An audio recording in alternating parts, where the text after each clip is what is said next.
Welcome back to Car-Pinionated, our weekly show on cars, the car industry, and driving in general. I'm digital executive producer for Fox 61, Doug Stewart, and we're going to talk today with Jamal Johnson, who did a story on a classic antique car. But first, I want to talk about what I did back in May, and I went to the International Motor Press Association spring break where there were a whole bunch of cars in one place at one time from manufacturers. So here's that story. It's a rainy morning in the Poconos. Despite the weather, dozens of people, members of the media and representatives from the automakers, are standing out in the rain to get seat time in some of the latest cars and truck models. Organized by the International Motor Press Association, Spring Break 2025 has made its way to the Camelback Resort in Tannersville, Pennsylvania. It's a chance to talk to automotive professionals and provide an opportunity for networking, but mostly it's about the cars. I spent about 10 to 15 minutes taking each car and SUV on a short course that included some twisty curves. Here are some quick impressions. Best overall, Honda Passport Trail Sport. The company's entry into the rugged off-roader segment is a great looker. Its solid feel and planted handling are great confidence builders for drivers who take their Passport off the beaten path. For best budget vehicle, the Ford Maverick Tremor. This is the first time I've driven a Maverick. It's an impressive vehicle that makes it easy to see why it's so popular.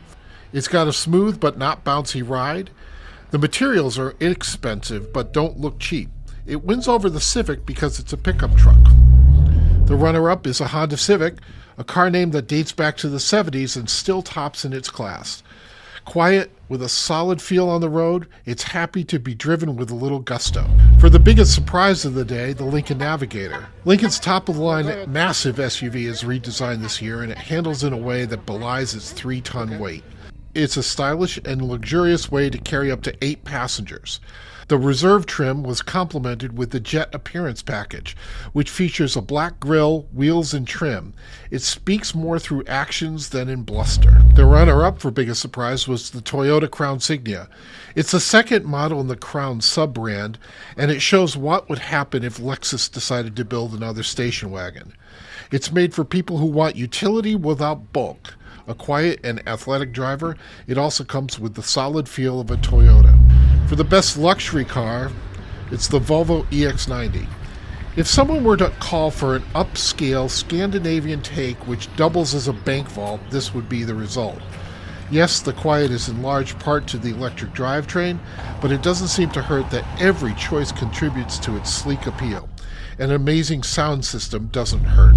For the most fun, the Mini Cooper. This is the first time I've driven a Mini of any sort. The John Cooper Works Edition is in go-kart mode that gave it a pleasing grumble from under the hood. This was the personality hire for the day. I would have loved to put a bunch of miles on this one. For runner-up, the BMW X3 M50 X-Drive. This dark red beauty had an athletic charm. You could say the design is unfortunate and you would have a lot of people who agree. I thought it would be more fun without as much frosting on an already delicious cake. It's tough to say this, but the Lexus GX550, it's my big disappointment in the group. A great interior and exterior with a solid feel to everything, and then you give it some gas. The 3.4-liter V6 turbo comes to life with an unexpectedly rough nature, a slightly agricultural growl. I was expecting the engine to be as exemplary as the rest of the car. Some honorable mentions. The Honda Prologue. It's Honda's new EV based on the General Motors Ultium platform. It's got a lot of what you'd expect from a Honda, but little GM touches still show up. It sells better than its GM siblings. The Genesis GV70. This Genesis has dozens of tiny touches that surprise and delight the driver. A rich interior complements its assured handling. Subjectively, I'm not a fan of the interior design, but its craftsmanship and thoughtfulness are top-notch. What didn't I get to? After lunch, the rain returned with a vengeance, and the manufacturers were calling it a day. The big one I missed out on was driving the Lucid Air. I've sat in one before and thought that the makers really went above and beyond when it came to the understated luxury of the interior. The design may not be to everyone's liking, but it speaks volume about its intent. I would have also liked to try the Ford Bronco Raptor, ideally in off-road conditions, but that wasn't going to happen here. Outside of the rain, it was a great experience to drive some of the latest models and get some quick impressions. It was a great day, even despite all the rain. So with me today is Jamel Johnson, one of our reporters here at Fox 61. Welcome, Jamel. Thank you for having me. This is awesome. um, so you did a story recently about a classic car. Was it a 1911? 1911 Hupmobile Model 20. Okay. Yeah. So how did you come to that story? So I was every day, I'll just wake up 7 o'clock in the morning, try to like peruse Facebook, peruse the internet, trying to look for story ideas. And I love feature stories. That's like my bread and butter. I really love feature stories and how you can weave in and out of like sound bites and like just tell a story for like people who might not even have the light of day at some point, to actually tell their story. So, I was going on Facebook, and Facebook is where, you can find a lot of these things. And I came across a couple standing next to this like vintage, car. And in my head, I was thinking, oh, this must be like at some museum or whatever. This must be like some place where you could just go up and see the car and take pictures with it and stuff like that. But it's not operational. And then I read the caption, and then it said, "Thank you to Parker and Gwen Ackley, who stopped by to showcase their 1911 vintage 1911 Hupmobile." And I was like, so this is a real car. This is a car that people actually own and people actually drive it. So then I look, it was like at a car show, and they're kind of like the talk of the town, especially in Fairfield down there, because that's where they're from. So then I immediately tried to find, who are these people? Let me get in touch with them. So I was able to find Parker Ackley, the husband, and I sent him a message on Facebook Messenger, and he got back to me. He said, when can we do this? So then came in, obviously pitched the story, and then went and was able to do it. Drove the hour plus down to Fairfield, and I mean, Parker and Gwen are amazing people, and just being able to like see this, I mean, their entire home, and it's like a time machine, honestly. Like they actually kind of just like live in the early 1900s. Honestly, like it's a time machine. Like they have different artifacts and different things, and obviously, like if you watch the story, they also have in the story they have the vintage kind of clothes as well too. Right. Parker mentioned that he wanted to, when he drives a car and when he showcases a car, he wants to try to take people back in time to like what it used to look like back in the day. Yeah. So here's the point where we will show the story. Man, guys, these old-timey movies are so cool, don't you think? Oh yeah, they're fun. They tell us what the time period was like. Yeah, I really wish I could get a taste of that action. Like, don't you want to ride in a car like that? You still can. Really? Yes, No you way. can. You're serious? You really want to go? You want to ride in a car just like that one? Yeah. Let's go. Let's do it. Meet Parker and Gwen Ackley, owners of a piece of automobile history you may only see today in museums. If you hear these noises, you might think they're from a different era. And you'd be right. The source of that vintage horn is a 1911 Hupmobile owned by Parker and Gwen Ackley. I first got an interest in antique cars when we volunteered at Old Rhinebeck Aerodrome. And they have a number of antique cars up there, which I would get to drive in the shows. And they had a 1912 version of this car, which was like, gee, this is a fun car, and kind of been on the lookout. Later, the Ackleys' dreams of owning a Hupmobile came true. One day at an auction, two of them came up, 1911, which this is, and a 1912. We decided to get this 11. Parker says this car The original owner was a college student. He went to school in upstate New York. is just one of an estimated 500 still worldwide. Apparently he made good because he bought this car, and he got all the accessories except for the luggage rack. And it's one of just 4 he knows of in Connecticut. There was about 15,000 of the Model 20s that were made from fall of '09 to very early '13. Because of that, they are the talk of the town. Well, this year has been very popular. People come up and it's like, wow, what year is it? An 11? And then another common question is this a real car? And it helps that Parker and Gwen look the part too. We try to bring people back in time. Parker is the driver, and Gwen is his passenger princess. I've driven it in the beach parking lot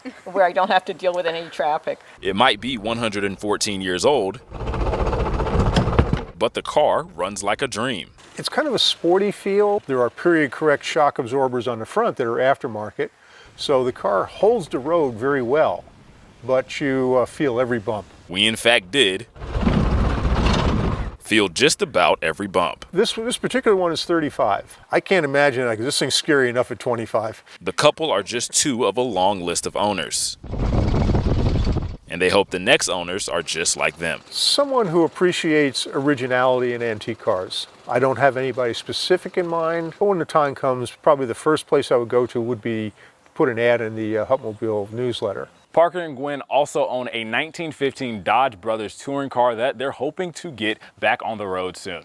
In Fairfield, Jamel Johnson, Fox 61. I understand from somebody who was with you that day that they came out in costume. Like, and you guys weren't expecting that? So I didn't know. I knew. So when I was doing my research on like their car and everything and them going to car shows, I knew that they did own some type of vintage clothing. I knew that they did own some type of stuff that, you know, they kind of pair with the car, but I did not know they were going to do it.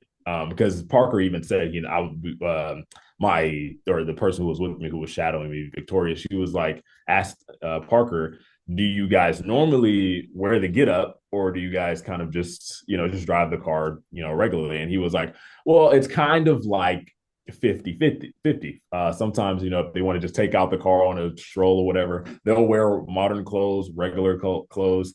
But he was like, sometimes, you know, if they're going to like in an event or car show, they'll do the entire get up from head to toe. So he felt like with it being a feature story, they had to do the entire get up. So yeah, we didn't know that they were going to come out. And then as soon as we kind of like drove up to the address he gave us, and Gwen came out, and she ended up startling Victoria, because Victoria was like, oh my gosh, like I forget what she said. She thought we were.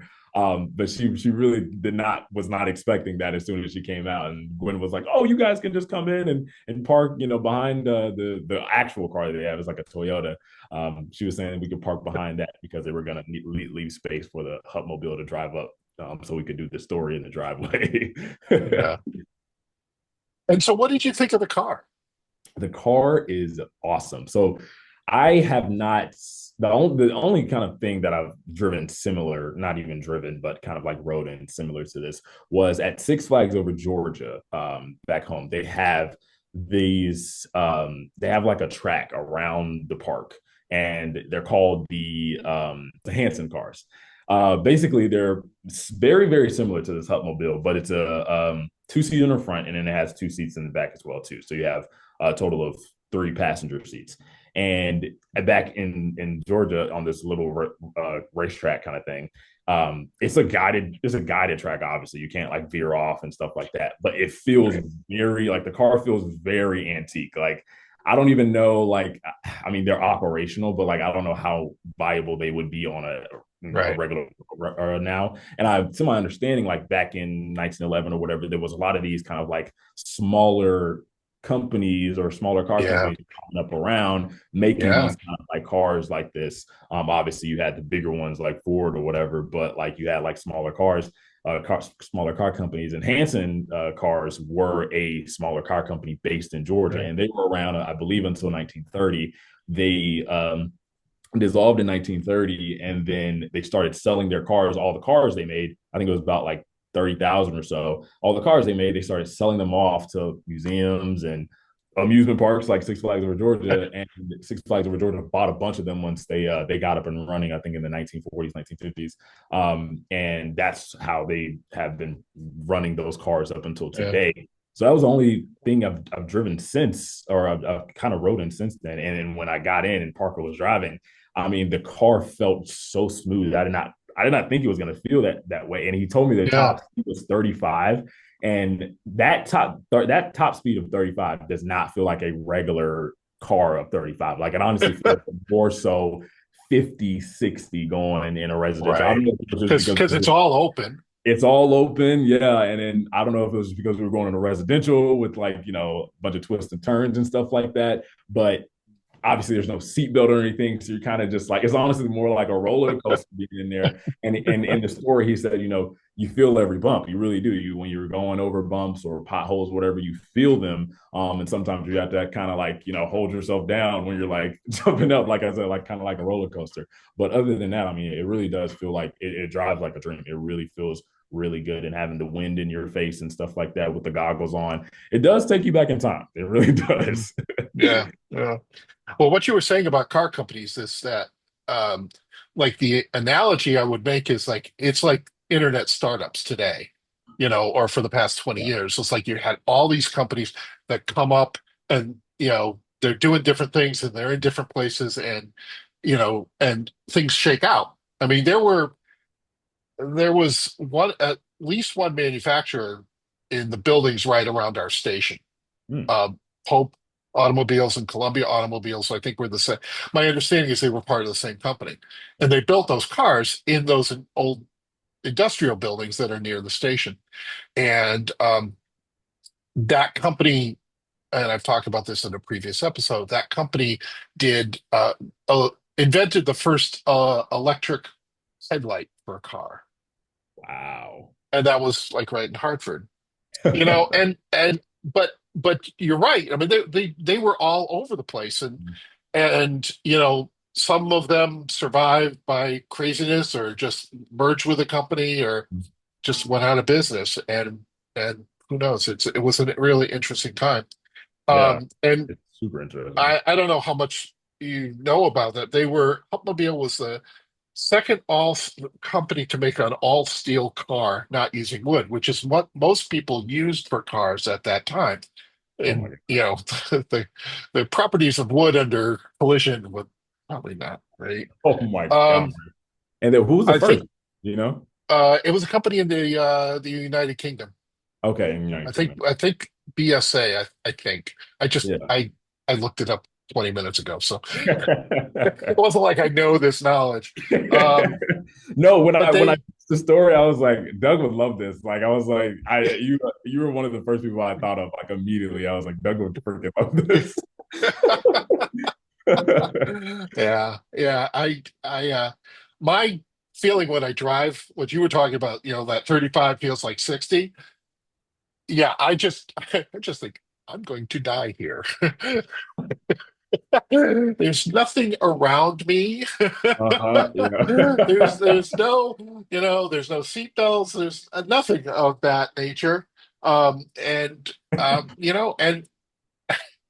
somehow people lived. I Yeah. don't understand how sometimes. Honestly, and Um, I think this was before this car was made before stoplights were invented, I believe, Mhm. or something like that. So I'm like, how? Yeah, like you said, how were they living? How were they alive at this point? I can only imagine Right. the rate of accidents that were on these streets.